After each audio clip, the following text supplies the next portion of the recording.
గాంధేయవాది కృష్ణభారతి మృతి తీరని లోటు. ముఖ్యమంత్రి చంద్రబాబు నాయుడు సంతాపం. పశ్చిమ గోదావరి జిల్లాకు చెందిన ప్రముఖ స్వాతంత్ర సమరయోధురాలు పసల కృష్ణమూర్తి, అంజలక్ష్మి దంపతుల కుమార్తె అయిన కృష్ణభారతి జీవితాంతం గాంధేయవాదిగా ఉన్నారని, గాంధీజీ బోధించిన విలువలు పాటించారని చంద్రబాబు నివాళులర్పించారు. ప్రముఖ గాంధేయవాది పసల కృష్ణభారతి ఆదివారం తెల్లవారుజామున కన్నుమూశారు. ఆమె మృతి పట్ల ముఖ్యమంత్రి చంద్రబాబు సంతాపం వ్యక్తం చేశారు. కృష్ణభారతి తుది శ్వాస విడిచారని తెలిసి ఎంతో బాధపడ్డానన్నారు. అట్టడుగు వర్గాల్లో విద్యా వ్యాప్తికి ఆమె ఎంతో కృషి చేశారని, విద్యా సంస్థలు, గోశాలలకు విరాళాలు సమకూర్చారని వివరించారు. అలాంటి మహనీయురాలు మన మధ్య లేకుండా పోవడం తీరని లోటని చంద్రబాబు పేర్కొన్నారు. వారి ఆత్మకు శాంతి చేకూరాలని ఆ భగవంతుని ప్రార్థిస్తున్నానని తెలిపారు. పసల కృష్ణభారతి 92 సంవత్సరాలు. ఆదివారం తెల్లవారుజామున హైదరాబాద్ స్నేహపురి కాలంలో స్వగృహంలో కన్నుమూశారు. పశ్చిమ గోదావరి జిల్లాకు చెందిన ప్రముఖ స్వాతంత్ర సమరయోధులు పసల కృష్ణమూర్తి, అంజలక్ష్మి దంపతుల రెండో కుమార్తె కృష్ణభారతి జీవితాంతం గాంధేయవాదిగా ఉంటూ గాంధీజీ ప్రవహించిన విలువలతోనే జీవించారు. పలు విద్యా సంస్థలకు నిధులు అందించారు. దళితుల్లో విద్యావ్యాప్తికి కృషి చేశారు. గోశాలలకు విరాళాలు సమకూర్చారు.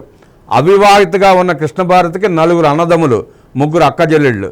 2022 జూలైలో భీమవరంలో జరిగిన అల్లూరి సీతారామరాజు విగ్రహావిష్కరణ కార్యక్రమంలో కృష్ణభారతిని ప్రధానమంత్రి నరేంద్ర మోదీ సత్కరించారు. ఆమెకు పాదాభివందనం చేసి ఆశీస్సులు తీసుకున్నారు. బ్రిటిష్ ప్రభుత్వం పెట్టిన తీవ్ర ఆంక్షలను ధిక్కరించి భీమవరం సబ్ కలెక్టర్ కార్యాలయంపై జెండా ఎగరవేసిన ఘటనలో కృష్ణమూర్తి దంపతులకు 1932 జూన్లో కఠిన కారాగార వాసం విధించారు.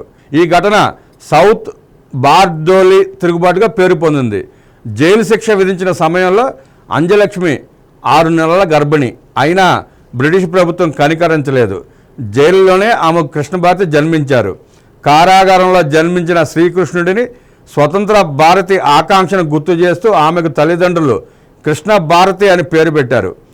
ఆమె తొలి 10 నెలలు బాల్యం కారాగారంలోనే గడిచింది. పడమర విప్పరు గ్రామంలోని తమ మొత్తం ఆస్తిని స్వాతంత్ర పోరాటం కోసం కృష్ణమూర్తి దంపతులు త్యాగం చేశారు. పశ్చిమ గోదావరి జిల్లాలో గాంధీజీ పర్యటన సమయంలో కృష్ణమూర్తి ఆయనకు వ్యక్తిగత కార్యదర్శిగా పనిచేశారు. వినోబా భావే భూదానోద్యమంలోనూ పాలు పంచుకుని స్వగ్రామంలో దళితులకు ఇళ్ల పట్టాలు ఇప్పించారు. జీవితాంతం కుష్ఠరోగులకు, అభాగ్యులకు సేవ చేశారు. చివరి వరకు గాంధేయ విలువలతో జీవించారు.